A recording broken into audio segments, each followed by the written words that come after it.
Est-ce qu'on peut bien acclamer le Seigneur? Il mérite. Il ne faut pas se fatiguer, c'est ce que nous sommes venus faire ici aujourd'hui. Il n'y aura que ça.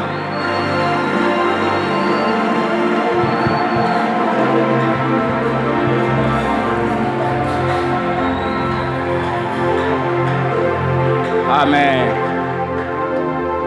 Protocole, vous pouvez mettre d'autres chaises ici. Je sens que c'est trop étouffé. On peut ajouter des chaises ici. On a mis trop d'espace. On peut mettre ici. Que Dieu soit béni. J'avais dit il y a presque 1 heure que nous avons la grâce d'avoir un séjour spécial. La présence de celui que Dieu a établi sur toutes les églises et toute la famille Philadelphie comme Père, notre responsable, le pasteur Ken Lomba. Et c'est de sa part que Dieu va nous parler aujourd'hui pendant qu'il avance. Nous acclamons le Seigneur.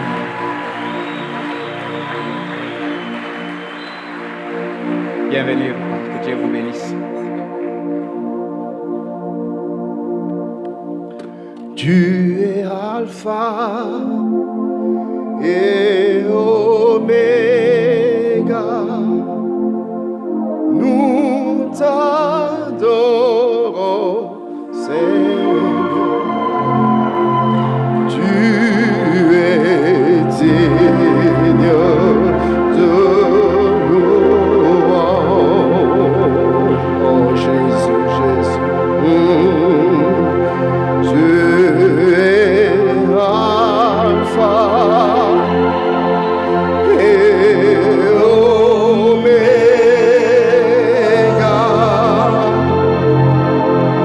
Nous t'adorons, Seigneur. Tu es digne de louange.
before his throne forever, forever.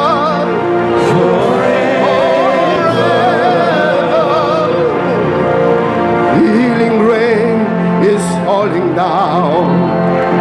Healing rain is falling down. I'm not afraid. I'm not afraid. Healing rain, healing rain, healing rain is falling down. I'm not afraid. No, no, no, no, no. I'm not afraid. Healing rain, healing rain, healing rain is falling down. I'm not afraid. No, no, no, no, no. Healing rain, healing rain is falling down upon my life.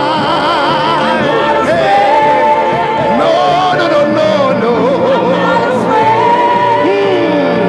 Fungola bikuke yalola, fungola bikuke yalola, tomona kembo, kembo na yo. Fungola bikuke, Fongola bikuke, yalola. Fongola bikuke, yalola. tomona kembo, kembo na yo. Papa fungola. Fongola bikuke, yalola. Fungola bikuke, yalola, tomona kembo, tomona kembo, na yo. Fungola, fungola bikuke, fungola, fungola, fungola, fungola, fungola, fungola, fungola, tomona kembo, Kembo na yo. fungola bikuke, Fongola, fungola, fungola, fungola, fungola, fungola, fungola, tomona kembo, kembo na yo. Papa fungola bikuke, fongola, fungola, fungola, fungola, fungola, fungola, fungola, tomona kembo,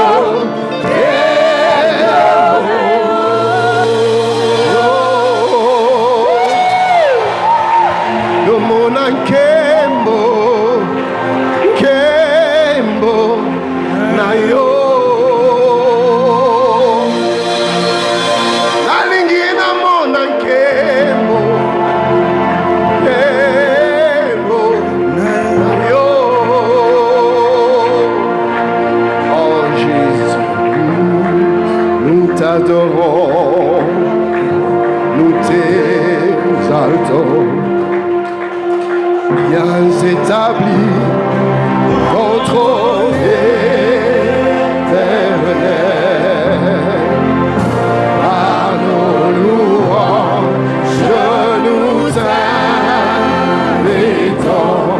Viens Jésus, rends la place du roi. Nous t'adorons, nous t'exaltons. Viens établir ton trône éternel. Par nos louanges, je nous t'invitons. Viens Jésus, prends la place. Oui, viens Jésus. Viens Jésus, prends la place du roi. En ce lieu, Viens Jésus, prends la place du roi. Seigneur, dans nos cœurs. Viens Jésus, prends la place du roi. Oh Jésus.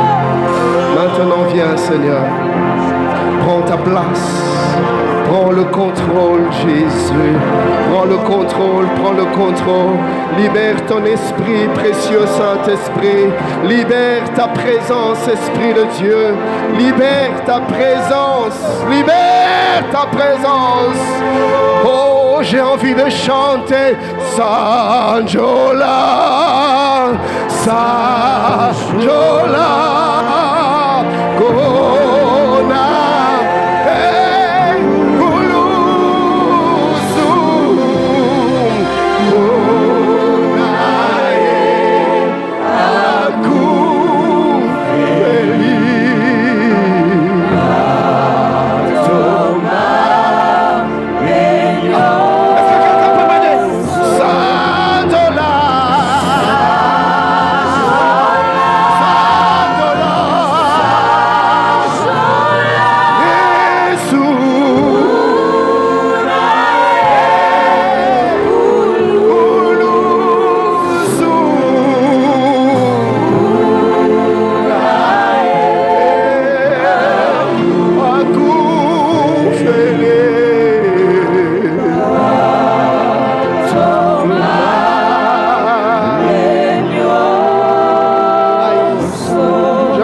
Arrêter. Suki apembe ekobimate na moto na ye boazanzambe umama ngolo Alléluia umama ngolo umama ngolo Yoka yangonga na tomboli maboko likolo Hallelujah tutatolio ya simbili kolonase suki ya pembe kobimate na moto na ye oazazabe kumama kolo kumama kolo kumama kolo Oui Seigneur, que ton nom seul soit glorifié, que ton nom seul soit magnifié. En ce jour où nous sommes venus te rendre des actions de grâce, que ton nom seul soit magnifié. Et parle-nous, Jésus. Fais-nous entendre ta voix. Sème ta parole dans nos cœurs et transforme à jamais nos vies. Précieux Saint-Esprit, libère ton onction en ce lieu, sur ton peuple et sur moi-même. Ô Dieu, toi qui te sers de toutes choses, sers-toi de moi. Je me glorifie de mes faiblesses, car c'est quand je suis faible que je suis fort. Glorifie-toi, Jésus. Maintenant, précieux Saint-Esprit, donne-moi des mots qu'il faut, des phrases qu'il faut, afin qu'une vie soit touchée à jamais. Au nom de Jésus. Que quelqu'un m'aide à dire Amen en acclamant le Seigneur.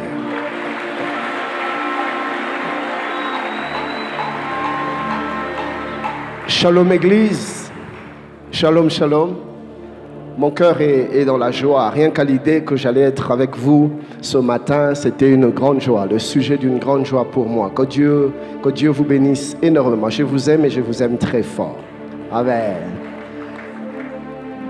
Et c'est comme ça que vous m'aimez vraiment.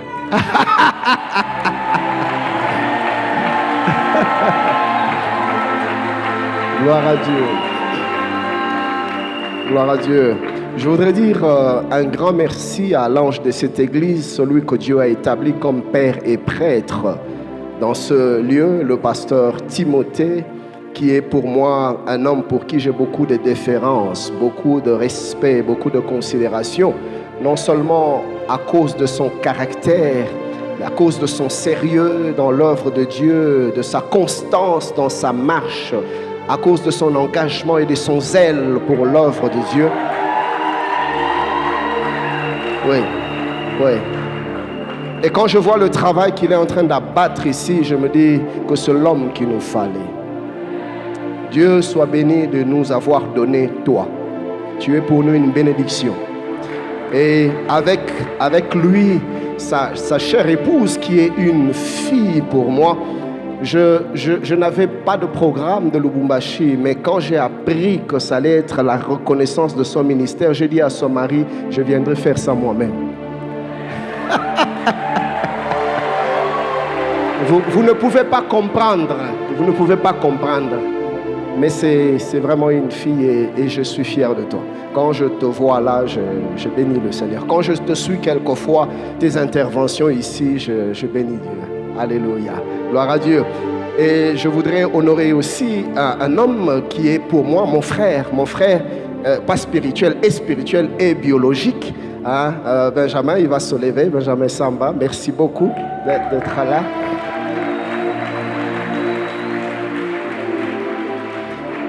Je nous invite à ouvrir les Saintes Écritures dans le livre de Luc, le chapitre 17e. Nous allons lire du 11e au 19e verset. Et puis, nous allons toujours rester dans le livre de Luc, mais cette fois-là, nous allons remonter au chapitre 7e et nous lirons du 36e au 46e verset. Je commence par Luc 17, 11 à 19. Jésus se rendant à Jérusalem, passait entre la Samarie et la Galilée. Comme il entrait dans un village, 10 lépreux vinrent à sa rencontre. Se tenant à distance, ils élevèrent la voix et dirent: Jésus, Maître, aie pitié de nous. Dès qu'il les eut vus, il leur dit: allez vous montrer au sacrificateur. Et pendant qu'ils y allaient, il arriva qu'ils furent guéris. L'un d'eux, se voyant guéri, revint sur ses pas, glorifiant Dieu à haute voix.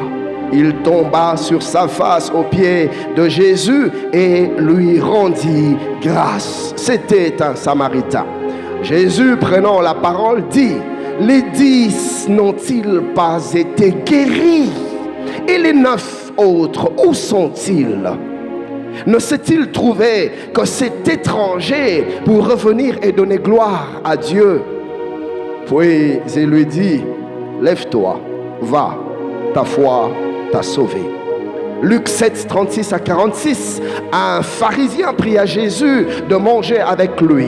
Jésus entra dans la maison du pharisien et se mit à table. Et voici une femme pécheresse qui se trouvait dans la ville, ayant su qu'il était à table dans la maison du pharisien, apporta un vase d'albâtre plein de parfum et se tint derrière aux pieds de Jésus. Elle pleurait. Et bientôt, elle lui mouilla les pieds de ses larmes, puis les essuya avec ses cheveux, les baisa et les oignit de parfum. Le pharisien qui l'avait invité, voyant cela, dit en lui-même: si cet homme était prophète, il connaîtrait qui est et de quelle espèce est la femme qui le touche. Il connaîtrait que c'est une pécheresse. Jésus prit la parole et lui dit: Simon, j'ai quelque chose à te dire. Maître, parle, répondit-il.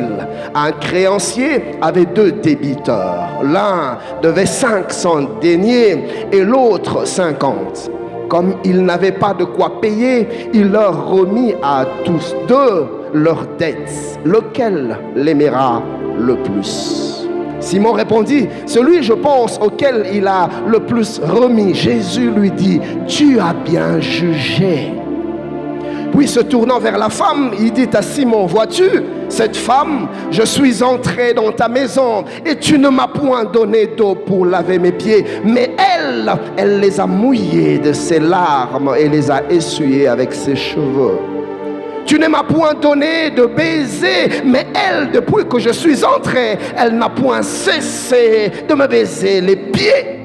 Tu n'as point versé d'huile sur ma tête, mais elle a versé du parfum sur mes pieds. Que quelqu'un m'aide à dire Amen. Voyez-vous, chers bien-aimés, ces 2 merveilleux textes nous révèlent deux choses qui sont assez particulières pour Dieu, pour notre Seigneur.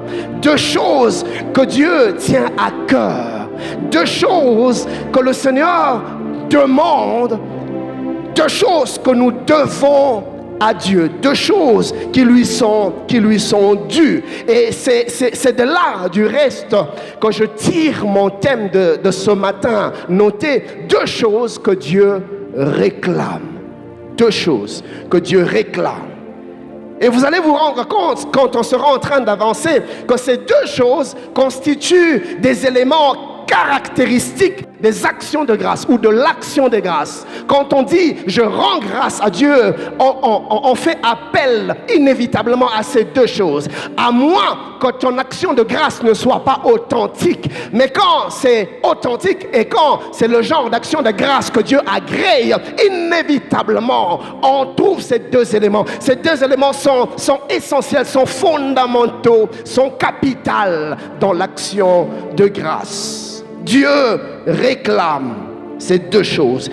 Et laissez-moi vous dire que Dieu exige cela. Du reste, si vous regardez le verbe réclamer, vous allez vous rendre compte que réclamer, c'est tout simplement le fait d'exiger une chose à laquelle on tient. Je tiens à la chose, je la veux, j'exige cela, je réclame cela. Réclamer, c'est aussi le fait de demander avec insistance. Puisque j'y tiens, j'insiste, je persiste, je veux avoir la chose. On demande avec insistance une chose à laquelle on a droit. Ainsi, il y a ces deux choses que Dieu réclame, mais il ne les réclame pas non plus à n'importe qui. Il les réclame à ceux qui sont en alliance avec lui. Il les réclame à ceux qui lui appartiennent, comme toi et moi ce matin. La Bible dit dans Colossiens 1,16, Colossiens 1,16, car en lui ont été créés toutes les choses qui sont dans les cieux et sur la terre, les visibles et les invisibles, trône, dignité, domination, autorité, tout a été créé par lui et pour lui. Tout ce qui existe, tout ce que nous voyons ont été créés par Dieu. Ce texte de Colossiens plutôt 1,16 nous révèle deux grandes vérités que je voudrais effleurer avant d'avancer. La première est la suivante. Dieu est le créateur et la source de toutes choses, sans exception aucune. Tout ce qui existe, tout ce que nous voyons, que ce soit les choses visibles, des choses invisibles, des choses palpables ou même des choses immatérielles, tout ce qui existe par Dieu. L'existence tire sa source de Dieu. La deuxième vérité, c'est que Dieu a tout créé pour lui-même, pour son propre compte. Autrement dit, pour sa propre gloire. Tout ce qui existe, le vent existe pour la gloire de Dieu, l'eau existe pour la gloire de Dieu, la terre existe pour la gloire de Dieu, les cheveux de ta tête existent pour la gloire de Dieu, tes dents existent pour la gloire de Dieu, tes lèvres existent pour la gloire de Dieu. Bien-aimé, tout ce que tu as, tout ce que tu es, tout existe pour la gloire de Dieu. Les animaux dans la forêt existent pour la gloire de Dieu, la flore existe pour la gloire de Dieu, tout existe pour la gloire de Dieu. Et nous devons savoir que Dieu, le Créateur, désire trouver, tirer sa gloire, trouver, tirer son compte dans toutes ces choses. Dans tout ce que tu es, dans tout ce que tu fais, cher bien-aimé, Dieu attend de tirer sa gloire. Dieu attend de se retrouver dans tout ce que tu détiens, dans tout ce que tu possèdes, dans ton travail, dans ta carrière, dans ton ministère, dans ta famille, dans tes enfants, dans tout ce que tu es, dans tout ce que tu fais. Dieu attend de tirer gloire. Dieu veut se retrouver dans toutes choses. Il veut tirer gloire en toutes choses. Il veut tirer gloire en toutes circonstances. Il veut tirer gloire en tout temps. Il veut tirer gloire en tout lieu. Et j'aimerais vous parler ce matin donc de ces deux choses que Dieu non seulement attend de ceux qui lui appartiennent, mais il les exige, il les réclame, il les demande avec insistance. À chaque fois qu'on ne les lui accorde pas, ou même à chaque fois qu'on les lui accorde, mais de manière partielle, Dieu l'exige de manière totale. Et ces choses attendues et réclamées par Dieu peuvent être de diverses natures, voulais-je dire. Ces choses peuvent être Des choses que Dieu réclame peuvent être des attitudes que Dieu attend de toi, que Dieu attend de moi. Ces choses que Dieu réclame peuvent être des choses à faire, quelque chose que Dieu veut que tu fasses, un acte que Dieu veut que tu accomplisses. Ces choses que Dieu réclame, ça peut être quelque chose que Dieu veut que tu lui cèdes, que Dieu veut que tu lui donnes. Ces choses que Dieu réclame peuvent être une certaine manière de faire les choses, une certaine manière de procéder, une certaine manière de s'exprimer.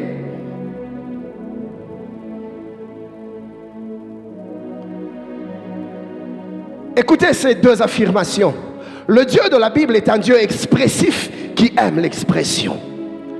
Dieu s'exprime. Il n'est pas introverti. Dieu n'est pas renfermé en lui-même. Dieu, c'est un grand extraverti. Dieu aime manifester ses attentes. Dieu aime exprimer ce qu'il a au-dedans de lui. C'est un Dieu qui s'exprime. Il est expressif et il aime l'expression. Il aime qu'on s'exprime. Tout à l'heure, j'ai béni Dieu comment les bien-aimés se sont mis à s'exprimer ici. Ils exprimaient leur amour, leur joie, leur adoration, leur reconnaissance, leur gratitude à Dieu, leur louange, leur adoration par de fortes expressions de danse. J'ai vu des gens, vous savez, il y a toujours dans des églises des gens comme ça. Tout d'un coup, il devient très sérieux, très calme. Quand il s'agit de danser pour le Seigneur, lui, il danse avec ses doigts. Mais la même personne, vous voyez là, devant un match de Barça, son sérieux, c'est seulement quand c'est pour Dieu. Mon ami, tu ne sais pas ce que tu fais. Je ne comprends pas comment est-ce que devant Messi, je peux me lever de ma chaise, je peux crier, je peux même dans un stade embrasser des inconnus. Pourquoi? Parce que Barça a gagné ou Real a gagné. Mais à l'église, quand c'est pour élever Dieu, Dieu aime l'expression, alléluia. Dieu aime qu'on exprime ce que l'on ressent pour lui, parce que lui-même est de nature expressive. Et par là, nous voulons tout simplement dire que notre Dieu ne cache pas ses désirs, il les manifeste, il les exprime. Dieu ne cache pas ses sentiments. Quand Dieu aime, il dit « j'aime ». Quand Dieu est en colère, il dit « je suis en colère ». Quand Dieu est jaloux, il dit « je suis jaloux ». Dieu exprime ses désirs, il les manifeste. Notre Dieu attend de ce fait que l'homme également s'exprime. Et vous voyez, chers bien-aimés, Dieu ne veut pas que nous puissions, ou il n'attend pas que nous puissions deviner ses attentes. Non, un peu comme ça se passe dans des couples. Des fois, il y a des tiraillements dans des couples. Pourquoi? Parce que la femme attend des choses de son mari, mais son mari ne fait rien. Et elle boude, elle murmure, et elle crie, elle parle. Ou l'inverse aussi est possible. L'homme attend que la femme ait une certaine attitude, ou qu'elle fasse ci, ou qu'elle fasse ça. Mais puisque la femme ne fait pas, alors il boude, il crie, il tape sur la table, il manifeste sa colère. Pourquoi? Parce que cette femme ne fait pas ce que je veux. Parce que cet homme n'arrive pas à satisfaire mon cœur. Mais très souvent la question c'est: est-ce que tu lui as dit ce que tu attends de lui? Est-ce que tu lui as exprimé ce que tu attends d'elle? Nous voulons que l'autre fasse pour nous des choses, mais nous ne disons rien. Nous pensons ou nous croyons, et même nous voulons qu'elle devine, qu'il devine. Non, si tu veux que je fasse ci ou ça, dis-le-moi, ça serait plus simple. Ça va nous faire gagner en temps, mais de tiraillements dans nos relations, parce qu'on espère, on attend des choses de l'autre, mais on ne dit pas, on veut que l'autre exerce le don de prophétie et des paroles de connaissance. Et c'est comme ça qu'il y a des problèmes dans le couple. Et notre Dieu aussi ne veut pas que nous puissions deviner ce qu'il attend de nous. Non, Dieu exprime ce qu'il veut. Dieu nous dit ce qu'il attend de nous. Il part. Et la deuxième vérité est la suivante. La deuxième affirmation plutôt. C'est qu'une attente qui n'est pas pleinement exprimée ne saurait être pleinement satisfaite. Une attente qui n'est pas pleinement exprimée ne sera pas non plus pleinement comblée. Et en ce qui concerne notre relation avec Dieu, les Saintes Écritures nous parlent de plusieurs manières, de plusieurs attentes que Dieu réclame de nous. Et ce matin, comme je disais, je veux nous en donner deux. La première chose que Dieu réclame, c'est l'honneur. Que quelqu'un dise avec moi l'honneur. Dieu réclame l'honneur. Nous sommes dans ce texte de Luc 7, 44 à 46. Vous allez voir que le Seigneur est à la limite offusqué. Il est touché, il est heurté dans son cœur parce qu'on ne lui a pas donné l'honneur. Alors il ne se tait pas, il n'est pas silencieux. Il manifeste son désagrément. Il exprime sa déception, sa frustration. À chaque fois qu'il y a une attente non satisfaite, le cœur est frustré. Et nous voyons Jésus qui exprime sa frustration. La Bible dit dans Luc 7 au verset 44e, puis se tournant vers la femme, il dit à Simon, ici ce Simon c'est pas Simon Pierre, c'est un autre Simon, Simon les pharisiens. Il dit à Simon, vois-tu cette femme Simon? Je suis entré dans ta maison et tu ne m'as point donné d'eau pour laver mes pieds. En Israël, quand on recevait un invité, comme à l'époque c'était un grand désert, et tout le long du chemin on ramassait de la poussière, et quand on arrivait dans une maison, le hôte, pour honorer son invité, lui présentait de l'eau pour qu'il se lave le pied. Et encore, si lui-même se mettait à laver le pied de son hôte, c'était une marque d'honneur. Et Jésus vient chez Simon. Simon est indifférent. Simon ne s'empresse pas de lui présenter de l'eau pour se laver les pieds. Et Jésus en est frustré. Et quand l'occasion s'est présentée, il se tourne vers Simon. Il dit, Simon, je suis venu chez toi. Tu ne m'as pas lavé les pieds. Tu ne m'as pas non plus présenté de l'eau pour que je me lave les pieds. Mais voici que cette femme, mais elle les a mouillés de ses larmes et les a essuyés avec ses cheveux. Simon, j'aurais voulu que tu m'honores tel que cette femme est en train de m'honorer. Mais au lieu de le faire, tu passes ton temps dans ton cœur à la critiquer. C'est peut-être une pécheresse, mais elle sait comment honorer Dieu. Toi, le pharisien, docteur de la loi, tu ne sais pas rendre à Dieu l'honneur qui lui est dû. Il lui dit, tu ne m'as point donné de baiser, mais elle, depuis que je suis entré, elle n'a point cessé de me baiser les pieds. J'aurais voulu que tu manifestes de l'empressement, que tu accours vers moi, que tu me prennes dans tes bras, que tu m'embrasses pour manifester combien tu es heureux de me voir chez toi. Simon, sais-tu combien de personnes auraient voulu que j'aille chez elle? Toi qui as reçu cette grâce, tu ne manifestes aucun empressement. Quelquefois, Dieu fait pour nous des choses, mais nous n'exprimons aucun empressement. Pourquoi? Parce que nous nous prenons comme des ayants droit. Il dit au verset 46e, tu n'as point versé d'huile sur ma tête, mais elle a versé de parfum sur mes pieds. Simon traite Jésus comme tout le monde. C'est ce qui nous arrive souvent. Nous traitons Dieu comme tout le monde. Dieu fait pour nous des choses. Dieu nous donne des choses. Toute cette année, le Seigneur n'a cessé de multiplier ses bienfaits, ses hauts faits, ses grâces et ses faveurs dans nos vies. Mais nous ne les traitons que comme des acquis. Simon traite Dieu comme tout le monde et Dieu ne supporte pas ça. Jésus le lui rappelle et ce matin, je voudrais dire à quelqu'un de la part de Dieu, donne à Dieu l'honneur qui lui est dû. Manifeste de l'empressement, manifeste de la joie, manifeste pour Dieu. Car notre Dieu exige l'honneur qui lui est dû. Il exige que nous puissions l'honorer. Dans Malachie 1:6, il dit, un fils honore son père et un serviteur son maître. Si je suis père, où est l'honneur qui m'est dû? Ne dis pas que je suis ton père si tu ne me manifestes pas de l'honneur. Si je suis maître, où est la crainte qu'on a de moi? Dit l'Éternel des armées à vous, sacrificateurs. Il ne parle pas à n'importe qui. Il ne s'adresse pas au petit peuple. Il parle aux sacrificateurs, aux serviteurs de Dieu. Or nous, aujourd'hui, dans la Nouvelle Alliance, nous sommes un sacerdoce royal. Nous sommes tous des prêtres, des sacrificateurs. Dieu s'adresse à nous ce matin. Où est l'honneur qui m'est dû?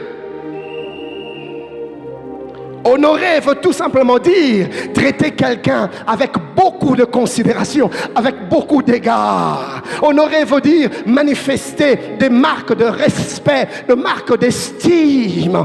Honorer veut dire rendre hommage. Honorer veut dire sortir quelqu'un de la masse, sortir quelqu'un du lot. Honorer veut dire démarquer quelqu'un. C'est-à-dire que je ne veux pas te mélanger avec tout le monde. Tu es assez spécial, tu es assez particulier pour moi. Je te dois un traitement de faveur. l'honneur. Quand Dieu réclame de l'honneur, il attend de nous que nous puissions lui accorder un traitement de faveur.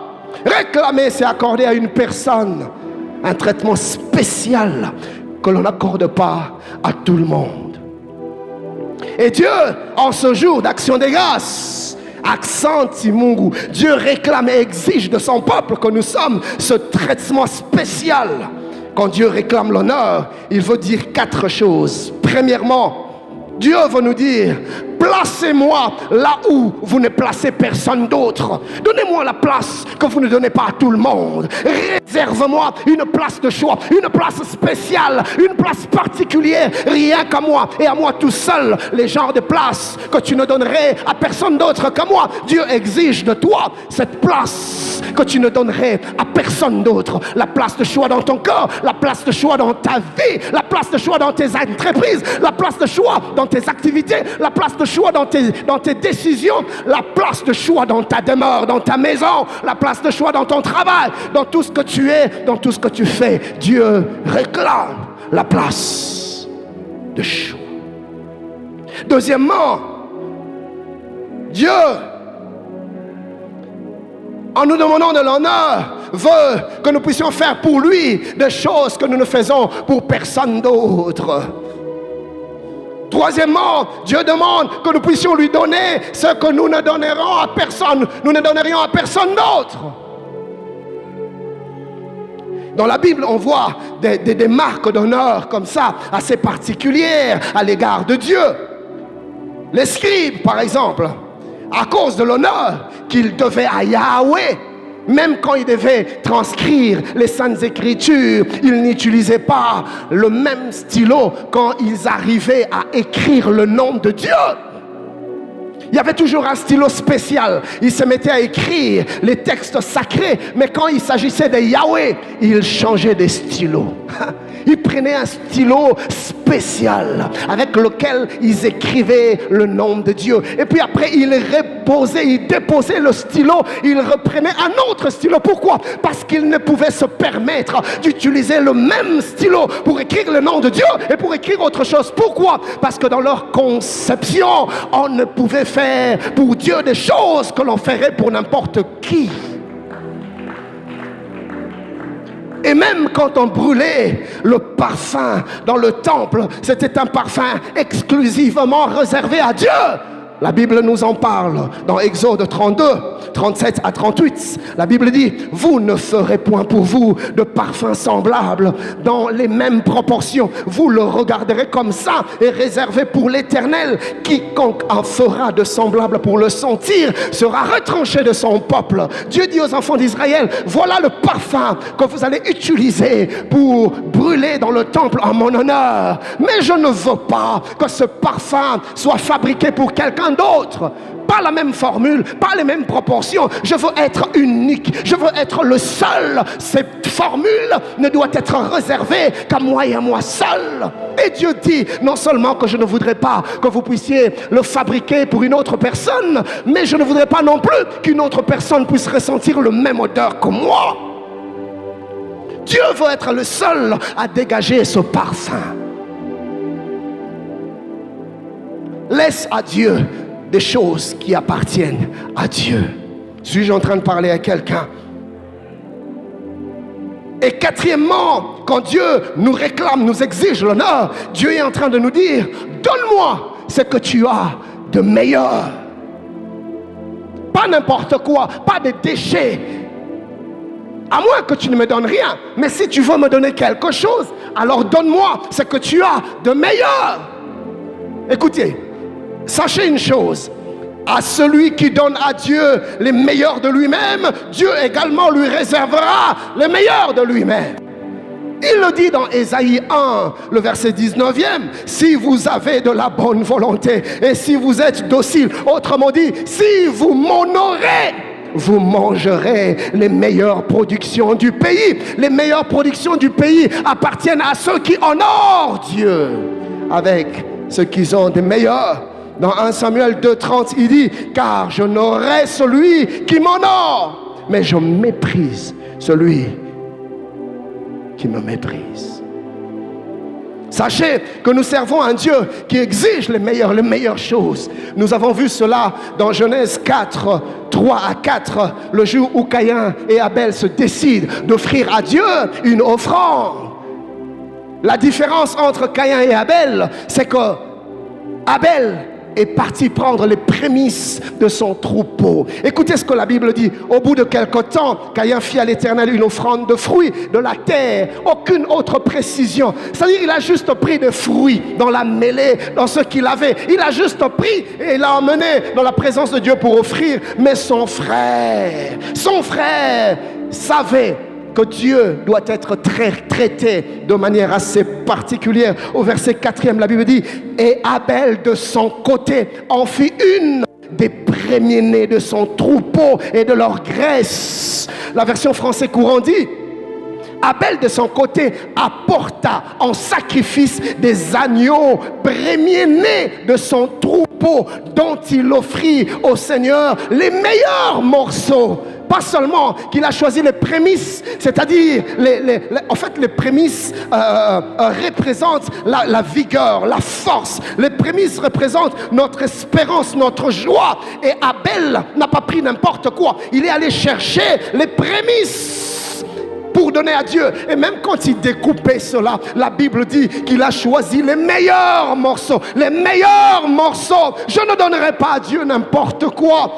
David pouvait le dire alors qu'il était sur le point de faire un sacrifice. On a voulu lui donner les terrains sur lesquels sacrifier gratuitement. David dit: non, non, non, non, je ne peux me permettre de donner à Dieu quelque chose qui ne me coûte rien. Il savait honorer Dieu. Vous savez, chers bien-aimés, c'est facile de le dire, mais il y a une différence entre dire Dieu je t'honore et démontrer des faits d'honneur, des marques d'honneur à l'égard de Dieu. Regarde-nous des fois comment nous nous comportons.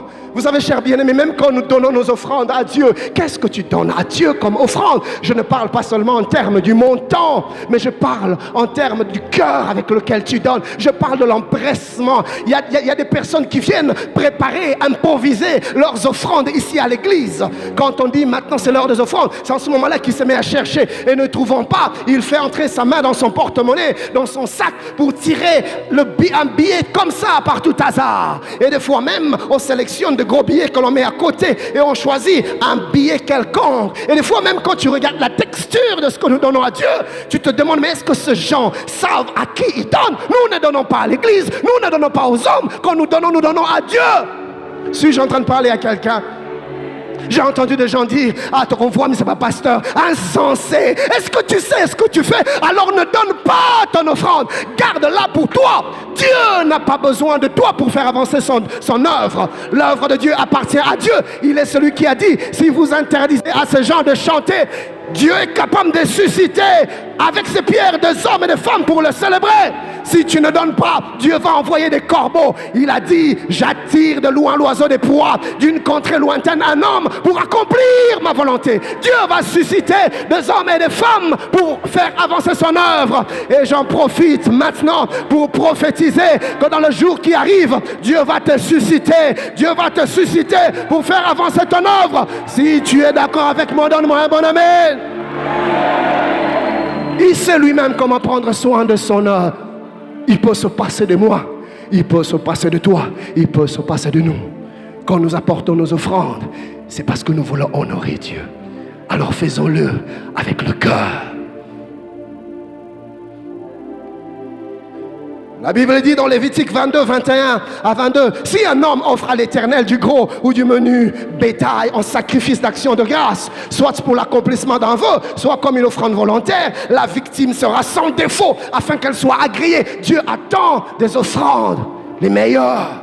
J'insiste, ce n'est pas tellement en termes de montant, mais c'est l'attitude de ton cœur. Comment tu donnes? Avec quel empressement? Quelle est l'attitude de ton cœur? Est-ce que quand tu amènes ton offrande, est-ce que tu es conscient du Dieu à qui tu offres? Pasteur, avec le peu de moyens que Dieu me donne, je prie l'engagement de ne jamais donner à Dieu en deçà d'un certain montant. Non, pour moi c'est du mépris. Dieu ne peut pas me donner 1000 et que je lui donne 5. Non, ça n'a pas de sens. Non, non, non, non. Dieu réclame de l'honneur. Regarde ton voisin, dis-lui, apprends à honorer Dieu dans ce que tu fais. Écoutez au verset 22e. Vous n'en offrez point qui soit aveugle, estropié ou mutilé, qui ait des ulcères, la gale ou une dartre. Vous n'en ferez point sur l'autel un sacrifice consumé par le feu devant l'autel. Et plus tard, il dit, si vous voulez offrir quelque chose à votre gouverneur, vous ne lui amenez pas un animal chétif. Va-t-il le recevoir? Mais comment est-ce que quand vous venez donner à Dieu, vous amenez des animaux estropiés, des animaux chétifs, vous amenez des animaux qui ont des gales, des dartres? Et nous allons dire que nous honorons Dieu. Deux fois, ce que nous disons est dans un déphasage complet avec ce que nous faisons. Nous allons dire, Seigneur, je t'adore, Seigneur, je t'honore, Seigneur, je te loue. Nous sommes des menteurs. Nous sommes des menteurs, nous sommes que des hypocrites. Nous disons autre chose, mais dans les faits, nous faisons le contraire de ce que nous disons. Honorer Dieu, c'est bien plus que les phrases, c'est bien plus que les mots, c'est les attitudes, c'est les actes. Oh, tu ne vas pas dire Amen, je dis Amen à ta place. Et vous allez voir que quand il fallait fabriquer l'huile d'onction, l'huile sainte pour l'onction des sacrificateurs et les ustensiles du temple, Dieu a exigé même les meilleurs aromates. Dans Exode 30, 22 à 23, l'Éternel parla à Moïse et dit, prends les meilleurs aromates. Français courant dit, procure-toi des parfums de première qualité. Dieu exige des choses de première qualité. Parole de vie dit, trouve des parfums d'excellente qualité. Darby dit, toi, prends des aromates les plus excellents. Les plus excellents. Cela traduit l'état de ton cœur. Cela traduit ce que tu es. Écoutez, veux-tu comprendre la valeur que Dieu occupe dans ton cœur? Regarde l'état et même l'empressement que tu as dans ce que tu lui donnes. Souvent notre offrande est révélatrice de la place que Dieu occupe dans nos cœurs. Ce n'est pas des verbiages, ce n'est pas des belles paroles, non. La Bible dit que ce jour-là dans le temple, alors que des hommes et des femmes venaient donner leurs offrandes, Jésus était là. Et il regardait. Quand nous donnons, Dieu regarde. Il regardait. Quand on donnait, il regardait. Et il a vu une femme qui a mis 2 pièces. Mais ces 2 pièces avaient une valeur inestimable aux yeux de Dieu. Pourquoi? Parce que la femme a donné avec son cœur. Elle a donné avec une attitude d'adoration. La femme a payé le prix. Elle a donné ce qu'elle avait de meilleur. Dieu réclame que nous puissions lui donner ce que nous avons de meilleur. Pasteur Ken, es-tu en train de dire que nous devons nous ruiner pour tout donner à Dieu? Loin de là, le tout, c'est dans l'attitude de cœur. C'est dans l'empressement. Quelqu'un parmi vous veut-il honorer Dieu? Alors, qu'il lui donne les meilleurs, pas les déchets. Si tu veux servir Dieu comme ces récipiendaires que nous allons reconnaître, les ministères seront reconnus tout à l'heure. Chers bien-aimés, donnez à Dieu un service de qualité. Donnez à Dieu quelque chose de sacré dans votre marche, dans votre... Servez Dieu avec passion, servez Dieu avec empressement, servez Dieu avec zèle, servez Dieu avec puissance. J'ai dit à Dieu, grâce, Seigneur, je ne me permettrai pas de te servir dans la léthargie, dans la légèreté, dans la lassitude. Non, ou soit je te sers, ou soit je ne te sers pas. Si je dois servir Dieu, je ne le servirai pas dans la médiocrité, non. Je donnerai mon cœur, je donnerai mon zèle, je donnerai ma passion. Servez Dieu avec zèle et passion. Il mérite les meilleurs. Suis-je en train de parler à quelqu'un ce matin? Pasteur Ken, j'ai une question ce matin. Comment puis-je honorer Dieu en pratique? Premièrement, honorer Dieu, c'est se soumettre à sa parole. Oui, l'honneur dû à Dieu se manifeste premièrement par la soumission à sa parole. Je ne peux pas dire que j'honore Dieu en vivant dans une vie de licence, dans une vie de rébellion, dans une vie de permissivité, dans une vie d'impureté, dans une vie de confusion, dans une vie d'hypocrisie. Non, servir Dieu, c'est craindre Dieu. Honorer Dieu plutôt, c'est craindre Dieu. Il dit, si je suis père, où est l'honneur qui m'est dû? Si je suis serviteur, où est la crainte qui m'est due? Arrêtons de dire que nous honorons Dieu si nous vivons dans la confusion. Nous avons des deux faces aujourd'hui à l'église. Malheureusement, c'est des frères et sœurs qui crient, qui chantent et qui dansent. Mais quand vous les voyez en dehors des quatre murs de nos églises, on a de la peine à faire la corrélation entre ceux qui viennent à l'église, qui lèvent leurs mains, qui chantent et qui adorent, et ceux qui vivent à la cité, dans la corruption, dans le mensonge, dans l'impureté, dans la pornographie, dans l'impudicité, dans l'adultère, dans toutes ces choses. Dieu dit, si tu veux m'honorer, commence par te soumettre à ma volonté. Crains-moi. Crains-moi d'abord. Ne dis pas que tu honores Dieu si tu n'honores pas sa parole, si tu ne te soumets pas à sa parole. Jésus a dit dans Jean 14:15 plutôt, si vous m'aimez, gardez mes commandements. Il n'y a pas de meilleure manière d'honorer Dieu que de se soumettre à sa parole. La deuxième manière d'honorer Dieu est la suivante. S'impliquer dans son œuvre, s'investir dans son œuvre. Si tu me dis d'honorer, que tu honores Dieu, je te verrai t'investir dans l'avancement de l'œuvre de Dieu. Il y a des gens qui ne viennent qu'à l'église, ils ne font rien pour le royaume, ils ne font rien pour l'œuvre de Dieu. Aujourd'hui, malheureusement, nous sommes une génération qui aime s'asseoir à la table de Dieu et nous délecter de mets de Dieu. Mais dans le champ missionnaire, dans le champ de bataille, nous sommes absents. Nous, c'est ce que le Seigneur fait pour moi. Seigneur, donne-moi. Seigneur, pense à moi. Seigneur, souviens-toi de moi. Seigneur, ouvre pour moi. Oui, Dieu aime nous bénir. Il aime faire ces choses pour nous. Mais il attend que nous puissions l'honorer en nous investissant dans l'avancement de son œuvre. Des âmes perdues qui ont besoin d'entendre l'évangile. Dieu attend que nous puissions le servir partout où nous sommes, à porter le témoignage de la bonne nouvelle à ceux qui ne le connaissent pas. Dieu attend que nous puissions le servir. Dieu attend que nous puissions le servir. À l'église, je ne sais pas si tu es d'ici ou d'ailleurs, peu importe, mais dans nos églises, il y a tellement de départements, il y a tellement de commissions, la chorale, l'intercession, le protocole, les gens passent. Dieu attend que tu t'investisses quelque part et que tu le serves. Arrête de n'être là que pour prendre de Dieu et ne jamais rien faire pour son royaume. Si tu es fils, alors sache que ton père a des droits et que tu as des obligations. Il réclame l'honneur dans l'investissement dans son œuvre. Agé 1:4 et même le verset 8, Dieu dit: est-ce le temps pour vous d'habiter vos demeures lambrissées, c'est-à-dire vos demeures, vos maisons bien décorées, quand cette maison est détruite? Regardez l'état plutôt de l'œuvre de Dieu. Alors que nous nous enrichissons nous-mêmes, nous nous soignons nous-mêmes, nous nous occupons de nous-mêmes, mais nous oublions l'œuvre de Dieu. Dieu dit: est-ce le temps de vous occuper de vous-même alors que mon œuvre est par terre? Ne me dites pas que vous m'honorez si vous oubliez mon œuvre. Français courant dit: est-il normal que vous habitiez des maisons richement décorées alors que mon temple est en ruine? Le verset 8e, il dit ceci: montez sur la montagne, apportez du bois et bâtissez la maison. Écoutez, Dieu dit: j'en aurai de la joie et je serai glorifié, dit l'Éternel. Il y a une manière de réjouir le cœur de Dieu et il réclame cela. Il dit: donnez-moi de la joie, glorifiez-moi, pas par vos paroles seulement, pas par vos danses seulement, pas par vos cris seulement, mais montez à la montagne, apportez du bois et construisez mon temple, bâtissez ma maison, j'en aurai de la joie. Le Seigneur est en train de nous exprimer son cœur. On a comme l'impression que Dieu ressent de la tristesse et il réclame de la joie. Il dit à son peuple: donnez-moi de la joie, y a-t-il quelqu'un qui va me donner un peu de joie? Y a-t-il quelqu'un qui va me rendre la gloire qui m'est due?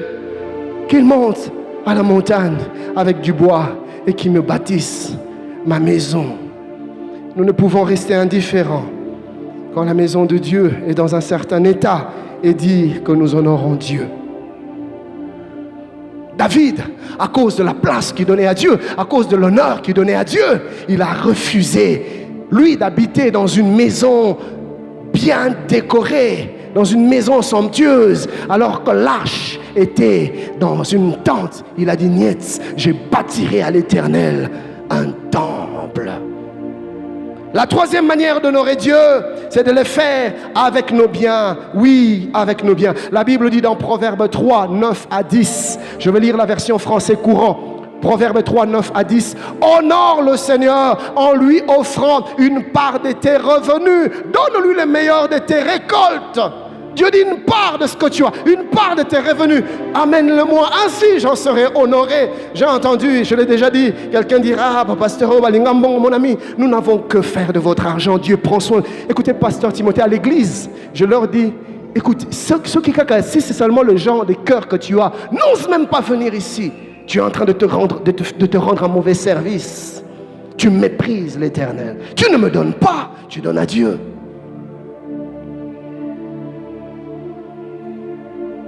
Et il y en a qui pensent. La Bible dit, au verset 10e, alors tes greniers seront remplis de blé et tes tonneaux déborderont de vin. Si tu m'honores par tes biens, moi, je ferai déborder tes greniers. La version parole de vie dit, honore le Seigneur en lui offrant ce que tu as. Donne-lui la première part de tes récoltes. Alors, tes greniers seront pleins de grains et tu manqueras de place pour garder ton vin. Nous avons besoin que Dieu nous visite, nous avons besoin que Dieu fasse. Mais nous savons comment honorer Dieu avec ce qu'il nous a déjà donné. Voilà ce que nous faisons. Nous passons du temps à demander, Seigneur, donne-moi, Seigneur, donne-moi. Et dès l'instant que Dieu nous donne, nous nous tournons le dos. Et nous ne voulons plus rien savoir de lui, ni de son œuvre, ni de son royaume. Dès l'instant que nous arrachons ce qu'il nous donne et nous en faisons nôtre et nous oublions Dieu. Ce que tu as, mon ami, c'est Dieu qui te l'a donné. En fait, Dieu ne te demande pas de lui donner. Dieu te demande de rendre ce qu'il t'a donné. Mais une petite portion. L'honneur dû à Dieu est la première chose que Dieu nous réclame ce matin. La deuxième chose, je vais aller rapidement pour clôturer. La deuxième chose que Dieu nous réclame, c'est la reconnaissance. Que quelqu'un dise avec moi la reconnaissance. Et dans ce texte de Luc, le Seigneur Jésus-Christ est en train de donner une parabole à Simon. Il lui dit, un créancier avait 2 débiteurs. L'un devait 500 deniers et l'autre 50. Alors, puisqu'ils n'avaient pas de quoi rembourser, payer leurs dettes, le créancier leur remit à tous 2 leurs dettes. Alors, il lui pose la question, Simon, qui est celui qui aimera le plus le créancier? Simon lui répondit, je pense que c'est celui à qui on a remis plus de dettes. Il dit, justement, tu as vu juste. Celui qui est conscient de l'œuvre que Dieu fait dans sa vie manifeste de la reconnaissance. Plus tu réalises ce que Dieu a fait de toi, plus tu exprimes ta reconnaissance, tu ne seras pas ingrat. Simon le pharisien tombe dans 2 erreurs. Première erreur, Simon ne réalise pas la grâce qu'il a de recevoir Christ dans sa maison. Simon est inconscient de l'œuvre que Dieu est en train d'accomplir pour lui. Simon est distrait. Simon ne réalise pas la faveur qu'il reçoit. Il pense que ce qui lui arrive est normal. C'est parce que je suis moi. C'est pour ça que j'ai un tel diplôme. C'est à cause de mon intelligence. C'est à cause de mon savoir-faire que j'ai ce travail. Mon ami, est-ce que tu veux que je te cite le nombre de gens qui ont de plus grands diplômes que toi, mais qui sont au chômage? Ce n'est pas ton diplôme qui t'a donné l'emploi, c'est la grâce et la faveur de Dieu. Ce n'est pas ta beauté, ma soeur, qui t'a donné le mariage, ni même les enfants. C'est la grâce et la gloire de Dieu. Il y a plus jolie que toi, il y a plus charmante que toi, mais qui aujourd'hui encore sont en train de coiffer, comme on dit, la Sainte Catherine, qui ne sont toujours pas mariées. Ce n'est pas ta beauté, ce n'est ni ton corps, ni ton charme. C'est la grâce de Dieu. Le sage dit dans Ecclésiaste, j'ai vu sous le ciel, sous le soleil une chose, la course n'appartient pas aux plus agiles, ni le pain aux sages, ni la guerre aux vaillants, ni l'intelligence aux savants. Non, mais tout dépend pour eux de temps et de circonstances. Ce n'est pas ce que nous faisons, ce n'est pas ce que nous sommes qui nous donne ce que nous avons. C'est Dieu qui nous les accorde par sa grâce. Du janvier en décembre, combien sont tombés sur le chemin de la vie? Combien ont été sur des lits, des hôpitaux? Combien ont été victimes de vols, de pillages, je sais pas moi, des accidents?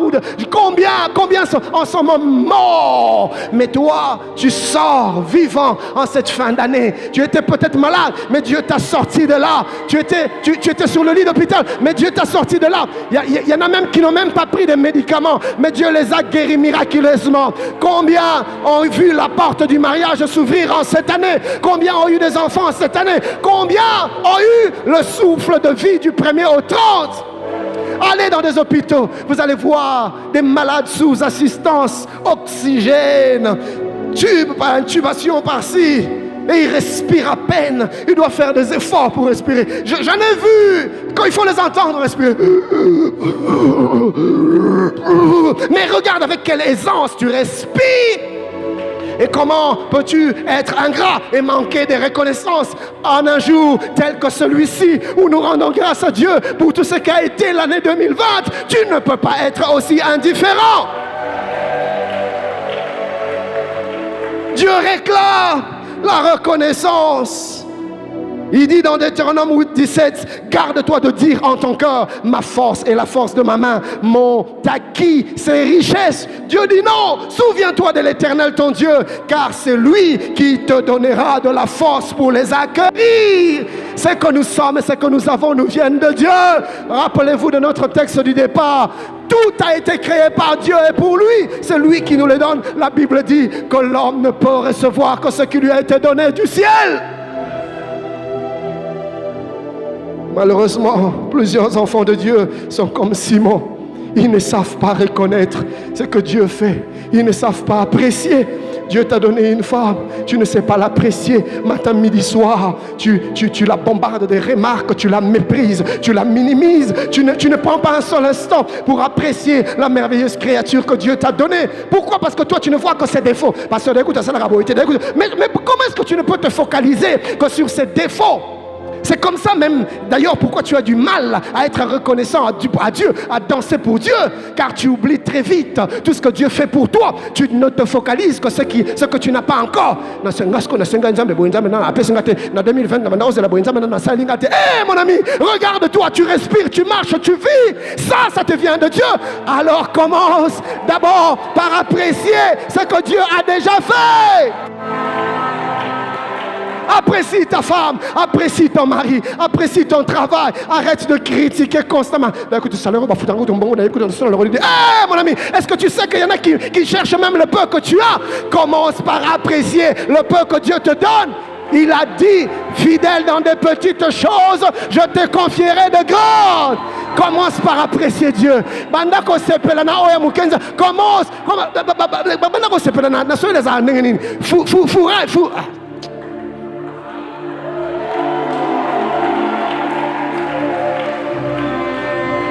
Regarde autour de toi et tu trouveras des raisons pour glorifier Dieu.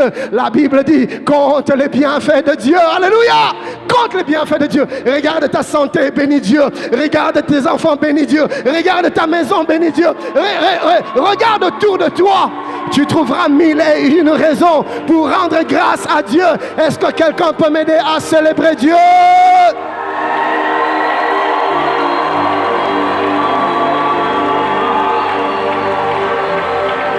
Simon, le pharisien, est tombé dans l'ingratitude. Or, là où il y a l'ingratitude, il y a un manque de considération. Là où il y a ingratitude, il y a de l'égocentrisme, de l'égoïsme. L'ingratitude te pousse à un manque d'appréciation de ce que Dieu te donne. L'ingratitude traduit ton cœur de profiteur. Tu n'es qu'un profiteur. Tu profites de Dieu. Tu profites de la vie. Mais tu ne reconnais pas la source. Là où il y a l'ingratitude, il y a l'orgueil. Là où il y a l'ingratitude, il y a l'indifférence. Nous devons savoir que Dieu cherche des hommes et des femmes reconnaissants. Ces textes disent lépreux. La Bible nous dit qu'un jour, alors que Jésus passait, 10 lépreux l'ont vu. Ils se sont mis à crier. Guéris-nous, Seigneur, guéris-nous. Et Dieu n'avait pas fait beaucoup avec eux. Il n'a même pas imposé les mains sur eux. Il leur a juste dit, allez vous faire voir chez les sacrificateurs. La Bible dit, alors qu'ils étaient en train de partir, ils se sont rendus compte que la guérison touchait leur corps. Et au bout d'un temps, ils étaient complètement et totalement guéris. À l'époque, les lépreux étaient mis en quarantaine, un peu comme ceux qui souffrent de la Covid. Ils étaient mis en quarantaine. Pourquoi? Parce que c'était une maladie qui se guérissait quasiment jamais et qui était contagieuse. Alors on les éloignait, on les mettait hors de la ville. Ils n'étaient plus en contact avec qui que ce soit. Donc, ni avec leurs conjoints, ni avec leurs enfants, ni avec leurs amis, ni avec leur environnement habituel. Ils étaient complètement déconnectés de la société. Ils vivaient dans la solitude, dans l'isolement. Et je ne sais pas combien d'années ils sont restés dans cet état. Mais les jours où Jésus les a guéris, j'essaie de me mettre à leur place. Il y en a qui se sont dit, mon ami, la dernière fois que j'ai vu ma fille, la dernière fois que je touchais ma fille, je ne me rappelle même plus. Mais écoute, mes amis, et dès qu'ils se sont vus guéris, la Bible dit qu'ils sont partis. Je ne suis pas sûr qu'ils sont même arrivés chez les sacrificateurs. Certainement qu'ils se sont empressés pour crier, Nabiki, je suis guéri. Où sont mes amis? Ils n'avaient pas le temps de penser à autre chose. Ils se réjouissaient de la bénédiction de Dieu. Mais il y en a un pharisien de surcroît. Il n'était pas un juif. Un pharisien, un étranger. Quand il s'est vu guéri, pensez-vous qu'il n'avait pas de personnes à qui il aurait voulu annoncer la bonne nouvelle? Certainement qu'aussi. Mais il était différent de 9 autres. Il avait ce que l'on appelle la reconnaissance. Il s'est arrêté. Il s'est mis à penser à ce que Dieu venait de faire dans sa vie. Mais pourquoi moi? Jésus aurait pu passer ailleurs. Mais pourquoi il a pris ce chemin? Pourquoi moi? Qu'est-ce que je fais pour mériter ça? Qu'est-ce que je fais pour être ce que je suis? Il s'est mis à réaliser et apprécier la faveur qu'il venait de recevoir de Dieu. Il dit non. D'abord, la Bible dit qu'il s'est mis à crier à haute voix les louanges de Dieu. Il chantait les louanges, il dansait, mais il s'est arrêté net sur son chemin et il a rebroussé chemin. La Bible dit qu'il est revenu sur ses pas, alors que les autres allaient ça et là. Mais lui, il s'est dit, je veux retourner vers la source de ma guérison.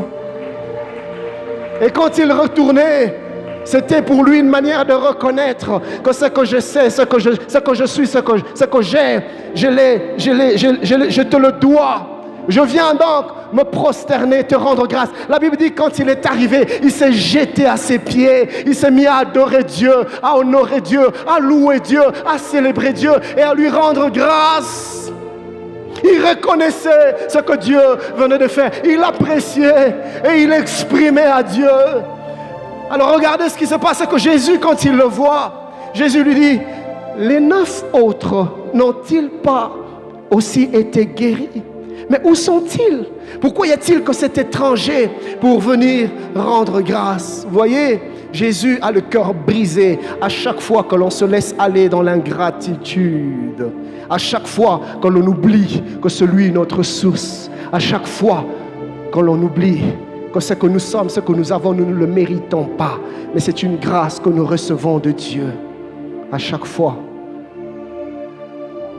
que l'on manque la reconnaissance, le cœur de Dieu est brisé.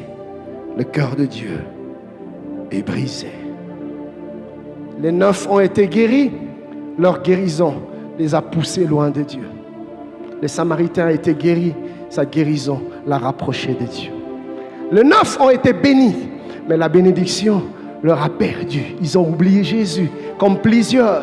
Quand tu n'avais encore rien, quand tu n'étais que rien. Quand tu n'avais pas de titres, à vous qui aurez des titres, tout à l'heure, faites attention, la gloire est séduisante. Elle peut te corrompre, elle peut te changer, on ne te reconnaît plus. Tu commences à regarder des gens d'en haut. Ah frère, grâce. Oh, frère, la pasta. Donc, si vous avez passé comme sœur, vous avez frère. Vous savez, ce que Dieu fait pour nous, des fois, ça nous change. La sœur qui était humble ici, qui balayait l'église, Mais le jour où il trouve du travail, il trouve un mari qui a un peu de... On commence à la voir à l'église avec des jeeps, de grosses jeeps. La sœur change. Elle change la démarche. Elle commence à regarder des gens comme des moins que rien. Maman,